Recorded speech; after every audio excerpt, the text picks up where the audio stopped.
Good morning dear students. मुझे उम्मीद है आप अच्छे से होंगे और अच्छे से पढ़ाई कर रहे होंगे अपने बोर्ड एग्जाम्स के लिए। जो हमारी सप्लीमेंट्री रीडर है विस्टास, उसका लास्ट चैप्टर है memories of childhood by Zitkala Sa and Bama. Both women are from marginalised community and it shows their autobiographical experiences with cultural assimilation।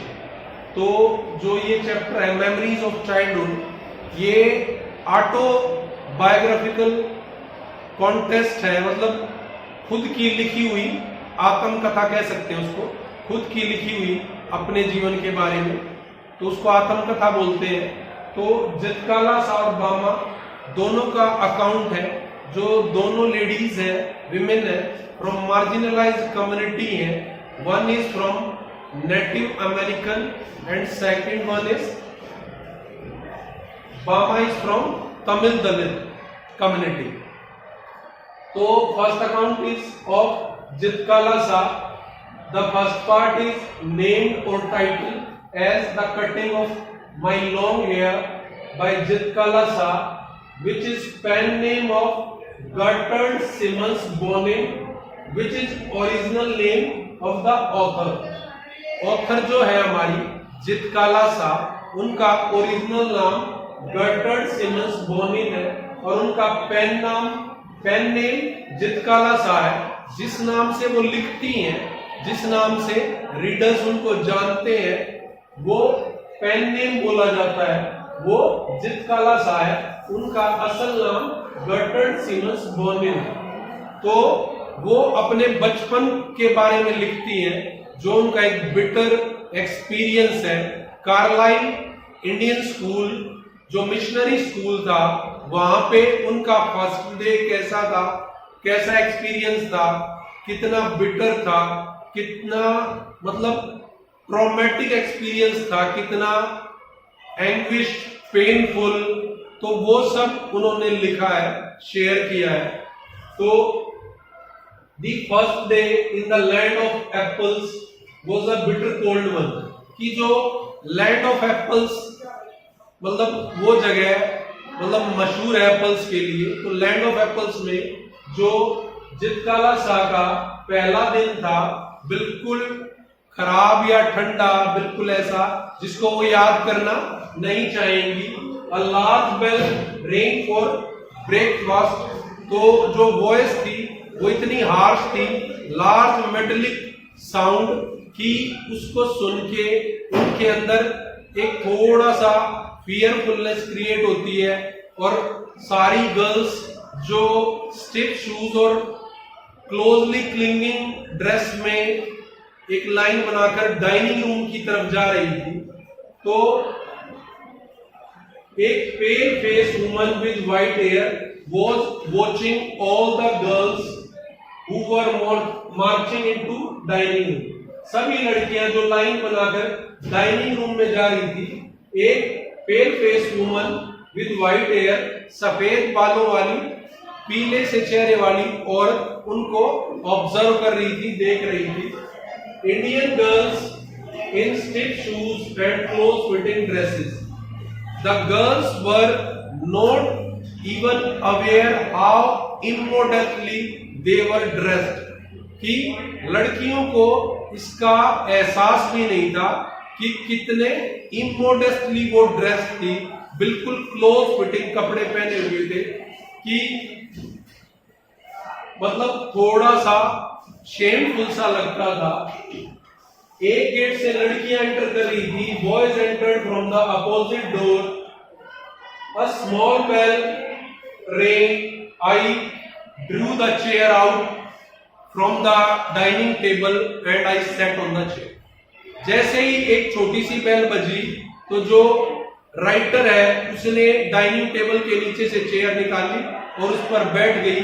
और बैठने के बाद जैसे नजर इधर उधर घुमाई, तो उसने देखा कि she was alone sitting on the chair। Every other girl or others were sitting instead। कि वो अकेली थी जो चेयर में बैठी हुई थी, बाकी सारी लड़कियां और लड़के खड़े हुए थे। वो जैसे ही खड़े होने की कोशिश की तो एक सेकंड बेल बजी। तो सेकंड बेल से पहले एक आदमी की आवाज सुनाई दे रही थी। तो जितकाला शाह ने इधर उधर देखा तो उसकी नजर जो पीले चेहरे वाली व्हाइट हेयर वाली लेडी थी उससे टकराई। और फिर सेकंड बेल बजी। तो सेकंड बेल पे क्या होता है कि सब बच्चे, लड़के और लड़कियां चेयर जो उन्होंने खींची और बैठ गए। तो जितकाला शाह जो खड़ी होने वाली थी चेयर से, जो पहली बेल पर बैठ गई थी, उन्होंने वापस अपनी चेयर में धंस गई। अब जो थर्ड बेल बजी तो सभी गर्ल्स और बॉयज ने नाइफ और फॉर्क उठा लिया और स्टार्ट ईटिंग, ब्रेकफास्ट करना शुरू कर दिया। I began crying, this was not the hardest trial in the first. मुझे रोना आ गया, मुझे कुछ समझ नहीं आ रहा था कि कौन सी बेल किस लिए है, कौन सी बेल पे चेयर पुल करनी है, किस बेल पे बैठना है, किस बेल पे नाइफ और फोर्क पिक करना है और कब ब्रेकफास्ट खाना शुरू करना है। मुझे कुछ समझ नहीं आ रहा था। This was not the hardest trial in the first. ये पहले दिन में हार्डेस्ट, सबसे कठिन परीक्षा नहीं थी, इससे भी कठिन परीक्षा बाकी। My friend Judewin knew some English words, a little English, and she had overheard the pale-faced lady discussing with someone that our hairs were going to be cut. तो जो उसकी फ्रेंड जुडविन है, जो थोड़ी बहुत इंग्लिश समझती है या जानती है, उसने पेल फेस वुमन जो व्हाइट हेयर में थी उसको सुना था किसी से डिस्कस करते हुए कि हमारे लंबे बाल काट दिए जाएंगे, ऑथर के और गर्ल्स के जिनके लंबे बाल हैं और जिनका पहला दिन है।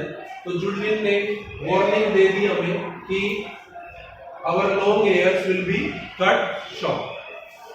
My mother had told me that unskilled warriors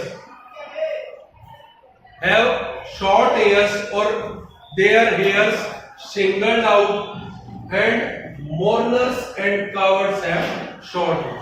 मेरी मदर ने बताया था कि जैसे हम नेटिव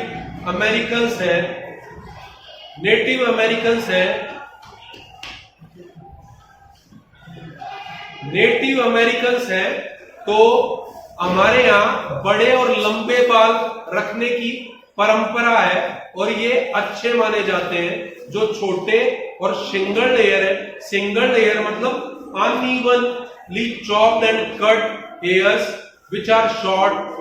तो जो सिंगल हेयर है वो अनस्किल्ड वॉरियर्स के होते हैं या मोर्नर्स के, जो शौक मना रहे होते हैं, या फिर कायरों के जिनको युद्ध में पकड़ लिया जाता है और दुश्मनों द्वारा जिनके बाल छोटे काट दिए जाते हैं। तो हम नेटिव अमेरिकन्स में हमारे बाल लंबे और बड़े रखने शान का प्रतीक है, साहस का प्रतीक है। केवल अनस्किल्ड वॉरियर्स, मॉर्नर्स और कावर्ड्स के सिंगल हेयर, शॉर्ट हेयर या हेयर कट किए। तो Judewin said we have to submit because they are strong. I rebel. Judewin ने कहा कि हमें सबमिट करना पड़ेगा, समर्पण करना पड़ेगा क्योंकि वो स्ट्रॉन्ग है। मैंने विद्रोह किया, मैंने कहा कि नहीं, I will not submit, I will struggle first. तो मैं सबमिट नहीं करूंगी, समर्पण नहीं करूंगी, पहले मैं संघर्ष करूंगी और स्ट्रगल करूंगी, बिल्कुल रेजिस्ट करूंगी। I disappeared and took 2 stairs. There came a large hall and turning aside an open door, a large room with 3 white beds, dark green curtains, dim light. No one was there. I crawled under the bed in quiet. तो मैंने जब कहा कि मैं resist करूंगी, submit नहीं करूंगी, struggle करूंगी, तो मैं चुपचाप वहां से स्लिप कर गई और स्टेयर्स लेते हुए एक बड़े से हॉल में, फिर एक दरवाजा, खुले दरवाजे में एक बड़ा सा रूम नजर आया जहां 3 व्हाइट बेड नजर आए, और उस रूम में बड़े बड़े डार्क ग्रीन कर्टेन्स, जो पर्दे थे गहरे हरे रंग के थे, और डिमनेस की उसकी वजह से लाइट कम थी, वहां कोई भी नहीं था। मैं बेड के नीचे क्रॉल कर गई, खिसक गई और कॉर्नर में जाके छिप गई और खुद को बिल्कुल लपेट लिया। My name was being called. I shivered and looked for the people, girl, women, but no one was there. Sounds were coming nearer and nearer. Women and girls were searching for me. Even Judwin was searching for me. My name was being called. Women and girls entered. सब मेरे लिए ढूंढ रहे थे। मैं bed के नीचे से झांक रही थी, देख रही थी कोई मेरे पीछे तो नहीं आ रहा, कोई मुझे ढूंढ तो नहीं रहा। मुझे आवाजें आ रही थी औरतों की, लड़कियों की। मेरी दोस्त जुडविन भी मेरे लिए सर्च कर रही थी, मुझे ढूंढ रही थी, मेरा नाम पुकारा जा रहा था और मैं अपना मुंह नहीं खोल रही थी। मैं बिल्कुल चुपचाप शांत बेड के नीचे एक कॉर्नर में बिल्कुल सिमटी सी, सकूची सी छुप के बैठी हुई थी। तभी साउंड जो थी वो ज्यादा नजदीक आ गई, मेरा नाम पुकारा जाने लगा। मैंने जवाब नहीं दिया। औरतें और लड़कियां रूम में प्रवेश कर गई और जब बेड के नीचे देखा और मुझे पाया तो मुझे खींच के बाहर निकाला गया, मुझे डाउन स्टेयर्स ले जाया गया और मुझे एक चेयर में बांध दिया गया। आई क्राइड अलाउड, मैं जोर से चिल्लाई, पर मैं अपनी गर्दन के पास जो सीजर के ब्लेड फील कर सकती थी अपनी गर्दन के पास, और जो मेरी मोटी सी चोटी थी वो काट दी गई। आई mourned for my mother, but no one came to comfort me, as my mother used to do. कि मैं चिल्लाई पर जो के सीजर के जो कोल्ड ब्लेड्स थे वो नजर आए मेरी गर्दन के पास और मेरी मोटी चोटी काट दी गई। मैं रोई, चिल्लाई अपनी मदर के लिए, पर कोई नहीं आया मुझे चुप कराने, मुझे सांत्वना देने, जैसे हमेशा मेरी मदर करती है। और मेरे को भी एक जो जैसे जानवरों के झुंड को धकेला जाता है, मैं भी उन जानवरों के झुंड में एक एनिमल की तरह बिहेव कर रही थी। तो जो गर्टर्ड सिमंस बोनिन है, जिनका पेन नेम जितकाला सा है, कार्लाइल इंडियन स्कूल जो मिशनरी स्कूल था, उसमें नेटिव अमेरिकन के साथ कैसा बिहेव किया जाता था, कितना अनडिग्निफाइड बिहेव किया जाता, जैसा अनस्किल्ड वॉरियर्स, कावर्ड्स और मॉर्नर्स के साथ किया जाता है, जिसके उनके हेयर्स को सिंगल आउट अनइवन वे में चॉप कर दिया जाता है, छोटे छोटे काट दिए जाते हैं उनके बाद। वैसा ही बिहेवियर कार्लाइल इंडियन स्कूल में नेटिव अमेरिकन के साथ कल्चरल एसिमिलेशन के नाम पे किया जाता था। और नियम, कायदे, कानून थे, एक फ्री लाइफ नहीं थी, हर जगह डर और भय का माहौल था।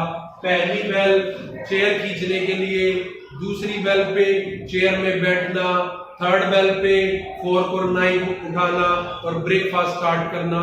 जबकि फर्स्ट डे ऑथर को कोई एक्सपीरियंस नहीं था, तो वो ऐसी फील कर रही थी कहाँ आ गई, और बहुत डर का माहौल था, बहुत डरी हुई थी और बिल्कुल अच्छा नहीं लग रहा था। और जो ड्रेस भी थी वो इतनी क्लोज फिटिंग थी कि इमोडस्टली ड्रेस थी गर्ल्स, पर शायद गर्ल्स को भी एहसास नहीं था, उनको भी नहीं लगता था कि कितनी इमोडस्टली वो ड्रेस है। और इन कायदे कानूनों से ऑथर को काफी डर लगता था। और बाद में जब जुडविन ने उसको बताया कि जो पेल फेस वुमन है विद वाइट हेयर, वो डिस्कस कर रही थी कि उनके बाल काट दिए जाएंगे। नेटिव अमेरिकन के लिए उनके बाल साहस का, सौंदर्य का और डिग्निटी का प्रतीक है, और अगर किसी के बाल काटे जाते हैं तो वो अनस्किल्ड वॉरियर्स के या मॉर्नर्स के या कावर्ड्स के बाल छोटे कर दिए जाते हैं, दुश्मन करते हैं। पर उनके बाल क्यों छोटे किए जा रहे थे उसको समझ नहीं आ रहा था। जुडविन ने कहा कि हमें सबमिट समर्पण करना पड़ेगा क्योंकि वो काफी स्ट्रॉन्ग है, पर मैंने कहा I will not submit, I will struggle first. और मैं जाके स्टेयर्स लेके और एक बड़े से हॉल को क्रॉस करके एक ओपन डोर में एक बड़े से रूम में जिसमें 3 वाइट बेड थे और डार्क ग्रीन कर्टेन्स थे, एक कॉर्नर में बेड के नीचे क्रॉल कर गई, छुप गई और सब मुझे ढूंढ रहे थे, मेरा नाम पुकारा जा रहा था, जुडविन भी मुझे ढूंढ रही थी।